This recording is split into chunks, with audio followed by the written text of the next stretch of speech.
국내 기술로 만든 초음속 전투기 KF-21 보라매가 첫 시험 비행에 성공했다. 김대중 정부가 국산 전투기 개발을 목표로 제시한 2000년 11월 이후 22년여 만에 개가다.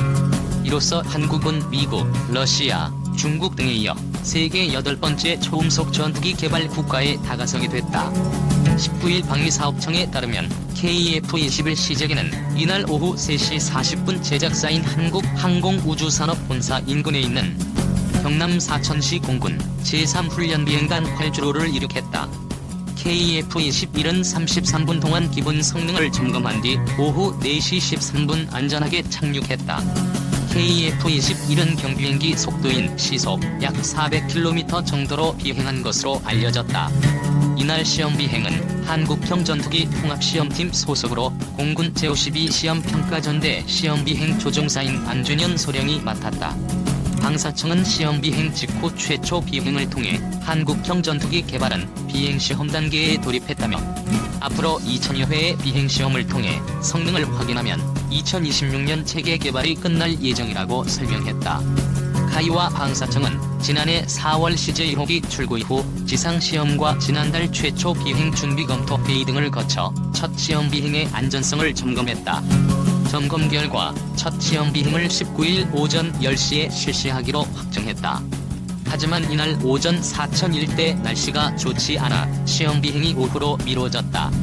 시험 비행은 비공개로 진행됐지만 사천 3훈련 비행단 인근에는 오전부터 유튜버와 군용 항공기 동호인 등이 몰려들었다.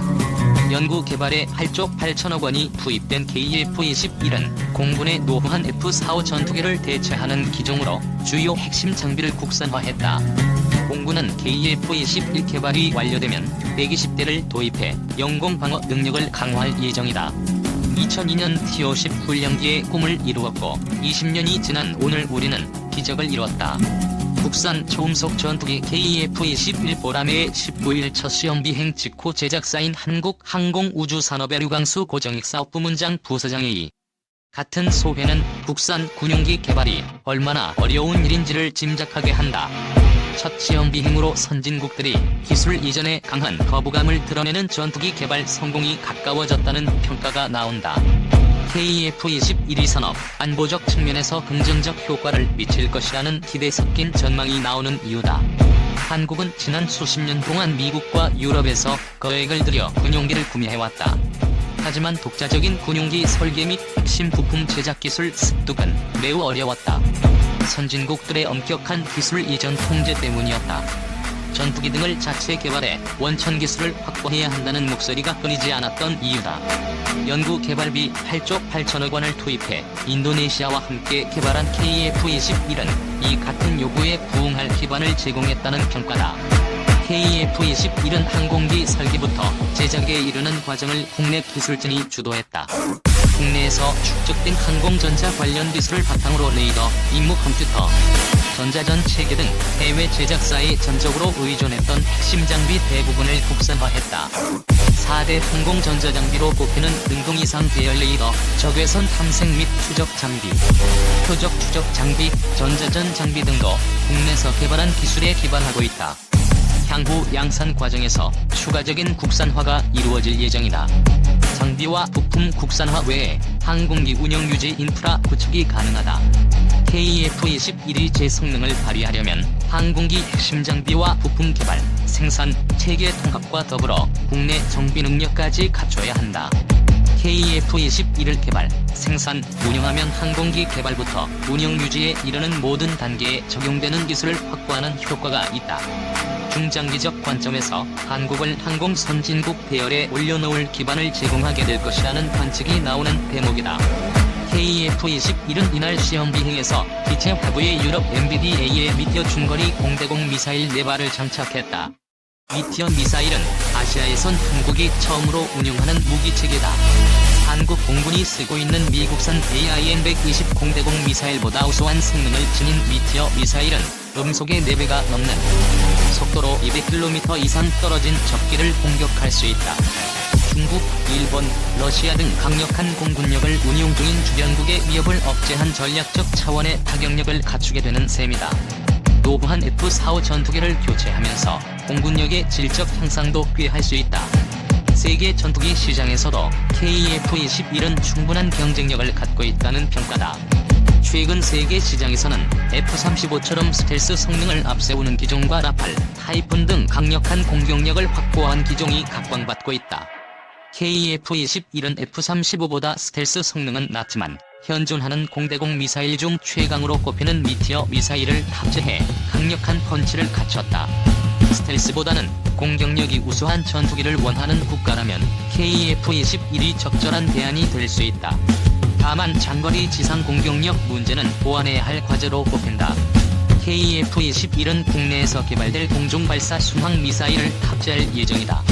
기술적 난도가 상당한 ALCM이 실전 배치가 이루어지려면 적지 않은 시간이 걸릴 가능성이 있다. 수출 대상국이 미국, 유럽산 미사일을 요구할 수도 있다. 방산업계 관계자는 ALCM만 해결되면 수출 경쟁력이 있다며 KF-21 탑재 수출용 장거리 공대지 미사일 개발이 시급하다고 말했다. KF-21의 19일 시험 비행 성공한 KF-16 전투기 생산과 T-50 대열 등 국내 항공기 개발 경험을 통해 축적한 기술이 집약돼 가능했다는 평가가 나온다. 19일 방산업계에 따르면 국내에서 군용기를 만들려는 노력이 재개된 것은 1980년대다. 1980년대에는 미국산 F-5F 전투기 60여 대를 국내에서 면허 생산했다. 이 기종이 제공호다. 비행거리가 짧고 전자장비 성능도 부족했지만 기동력이 우수해 미그-19, 미그-21 등 북한 공군 전투기에 맞설 수 있었다. 1991년 차세대 전투기 사업으로 도입한 KF-16 전투기는 공군 전력 증강과 항공우주산업 진흥에 상당한 역할을 했다. 미국산 F-16 전투기 120여 대를 삼성항공이 생산했는데 국내에서 만든 F-16이란 의미에서 KF-16으로 불렸다. KF-16 생산을 통해 국내 산업계는 4세대 전투기 제작에 필요한 기초 지식을 얻었다. 공군은 KF-16을 실전 배치해 한반도 제공권 장악에 필요한 전력을 확충했다. KF-16에서 얻은 경험을 토대로 국내 업계는 독자적인 군용기 개발을 시도했다. 1980년대 말부터 개발이 진행된 KT-1 기본훈련기가 1999년 양산되기 시작했다. 초음속 훈련기로 유명한 T-50은 1997년 미국 로키드 마틴의 기술 지원을 받아 개발에 착수했다. 부품은 32만 개, 기체 내부 배선 길이는 15km에 달하는 T-50은 2003년 2월 초음속 돌파 비행에 성공. 2005년 8월부터 생산됐다. T-50은 디지털 비행제어 시스템을 장착한 TA-50 전투 입문 훈련기. 지상 공격 능력을 갖춘 FA-50 경공격기, 공군 특수비행팀 블랙이글스를 위해 개발된 T-52로 진화를 거듭했다. T-50 개발에 성공한 한국은 카이를 중심으로 4.5세대 전투기인 KF-21 개발을 진행했다. 2015에서 2026년 인도네시아와 함께 추진하는 체계 개발에 8조 1천억 원, 2026에서 2028년 한국 단독으로 추진하는 추가 무장 시험에 7천억 원이 투입된다. F-21은 4.5세대로 개발됐지만 군과 정부 당국의 장기 계획과 정책적 결정이 있다면 레이저 무기 및 인공지능 탑재, 무인 기술 등이 갖춰진 6세대 스텔스 전투기로 발전할 가능성이 열려있다는 평가다. 공군은 KF-21 발전과 연계해 유무인 전투 비행 체계를 확보한다는 구상을 갖고 있다. 공군은 지난 5월 한국 국방안보 포럼 주관 토론회에서 2040년까지 KF-21에 제한된 스텔스 기능 등을 추가하고 2041년에는 6세대 전투기로 도약하는 방안을 설명했다. 차기 전투기 2차 사업으로 F-35의 20대가 조기에 추가 도입된다면 KF-21의 추가 성능 개량 대신 6세대 전투기 개발을 추진해 공군 전력 강화를 한층 빠르게 진행할 수 있다는 분석도 내놨다.